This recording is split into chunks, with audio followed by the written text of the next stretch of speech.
May entrata ginawa daw kanto ang Amerika at ang Pilipinas. Bakit ganun, May? Grabe. Mainit na mainit ang pagtanggap ng masa ng Roja at siyempre, mainit din ang pagtanggap ng general public sa love life ni May Entrata. So kung kaya, ganitong may pa-update si Joaquin, having 3,966 likes, mga kaibigan. Nag-TikTok po si May at Joaquin. Nako, pag-ibig na naman. Paano ba tanggalin ang music niyan? Kasi baka mamaya ay masipa na naman po ako at pwede ko namang tanggalin, diba? At matanggal ko na naman ang aking upload, mga kaibigan. So, eto tayo sa comment section. Grabe ang effort ni May. Ginawang kantong Amerika kapag nagmahal talaga, congratulations, sabi pa sa comment. Kailangan niya mag-effort, isang linggo na nagdadrama yung baby walking niya. Di nga halata yung saya niya dito. Sabi pa ng isa, nahanap mo ba? Nakita ko ngayon, scroll mo lang sa TikTok, makikita mo siya, Greg Schilling. Hate account, nakita mo siya ngayon. Bakit ba kasi si Greg Schilling? Sino ba yan? Sana all may pamasahe, parang Quiapo lang. Legit to sis. OMG, kagahapon lang ang taping OMG, parang hindi sila makapaniwala kasi kalalabas lang nila sa taping, Star Magical Christmas 2025, aba, at nasa Amerika, kaya sabi ng iba, legit ba talaga to? Nasa Amerika ba talaga si May? Yes, sabi dito ni Rachel, legit po sana, mag-ingat si May dyan dahil taga LA din yung nanira sa kanya. Yung Greg Schilling hate account, grabe yung sinasabi niya kay May. Sabi ba daw dito, please po, pakita nga po ako ng account ni Greg Schilling. Sabi ng isa, oo nga, nakita ko na din yun, binlock ko nga, baka may gusto yun sa coach ni May na si Greg Schilling, kaya sinisiraan niya si May. Ito pa yung account niya, Greg Schilling hate account, nasa TikTok po. I-type mo lang pangalan ni Jabien, lalabas din yung name na Greg Schilling hate, etc. Asan ako, napaka talaga ni May ngayon, mga kaibigan, nasa hot potato po siya kasi eto't usapan ang May at Donnie, tapos eto at pumapag-ibig May at Joaquin. Sana ay hindi tayo malito, mga kaibigan, na pag sinabing May doon, tayo po ay kinikilig sa characters ni Liam at Luna. But then when we are talking about Ken, kinikilig tayo sa pag-ibig ni May kay Joaquin. Diyos ko, ikaw ba naman, kung hindi ka ba naman head over heels,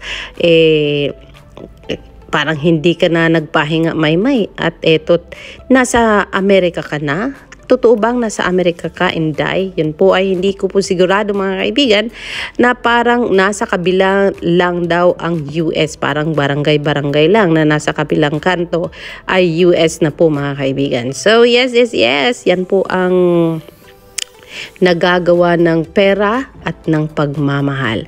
Makikita nyo talaga na mahal siya ni Ken. Mahal na mahal siya ni May. Happy for them. So, reciprocated daw po ang pagmamahal ni May kasi reciprocated din po ang pagmamahal ni Ken kay May. Quality time, isa sa mga love language ni Mayora, kaya ginawa na lang kanto yung Los Angeles at ang Pilipinas. Sabi pa ng isa, bakit si May ang palaging pumupunta sa lalaki? Sabi naman ng isa, give and take kasi yan. Parang hindi mo napapansin ba daw na, ang sabi dito, parang wala pa man siguro ka na in love or pero kapitbahay nyo lang.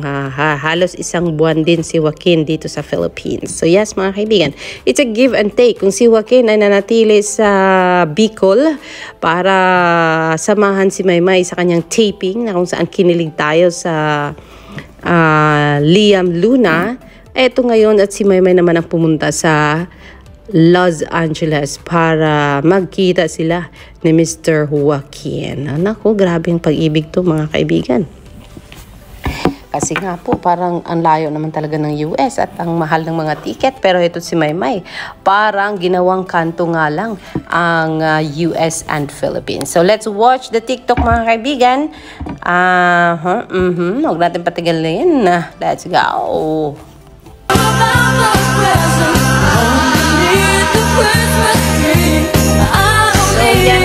Yan po ang pa-post ni Joaquin mga kaibigan sa oras na ito. Si Joaquin po ay lumalaki na po ang kanyang followership kasi nga po umabot na ito ngayon ng 60,000. Kasi nga po si Joaquin ay nagdadrama nitong kamakailan lang. At yan po ang kanyang sabi, "You prayed for a woman like her and she came in at an unexpected time in your life when God knew you needed her most." Yan po ang drama ni Joaquin na kung saan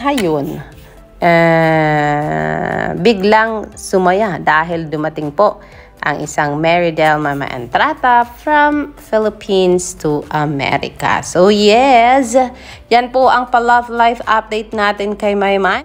So ito nga po, confirm nga si Maymay ay nasa donate at the giving whatever located inside this AMC, and this is Mickey Mouse Clubhouse. I'm not sure. I think yeah, Mickey Mouse Clubhouse. Ang sabi dito sa comment, saan to? Ba?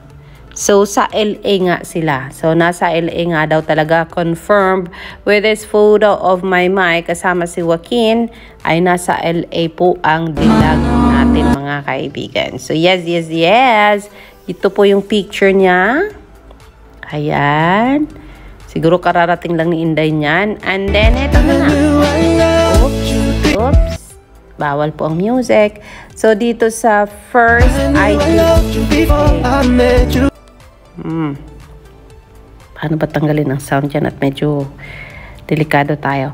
Sabi dito sa comment, basahin natin, Joaquin's IG story, ang nakalagay po dito ay just in time for month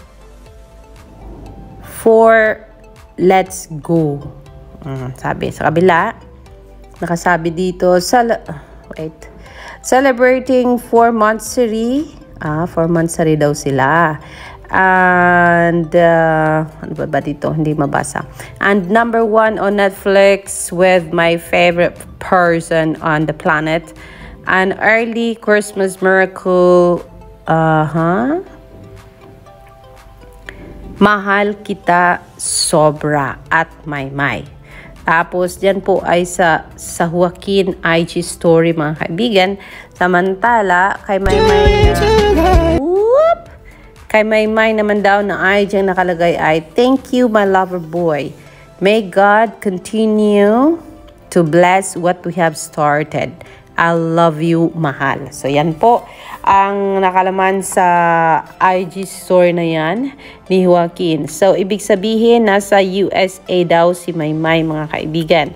So narito po ang ang daming reply. Ang bilis naman ni Maymay makarating doon. Bakit walang post si Joaquin? O baka mali ako sa sobrang diluloko kay Maymay at Donnie. Aba, nasa LA nga si Maymay. May bagong post si Joaquin sa TikTok. Ayan daw po, OMG, love you both. Happy 4th monthsary Maymay and Joaquin. Yan ay galing sa mga taga-subaybay ni Maymay Entrata, Joaquin Enriquez. So it's confirmed, Maymay is in America po mga kaibigan. Enjoy! Enjoy sa stay mo dyan, Marydel Maymay Entrata.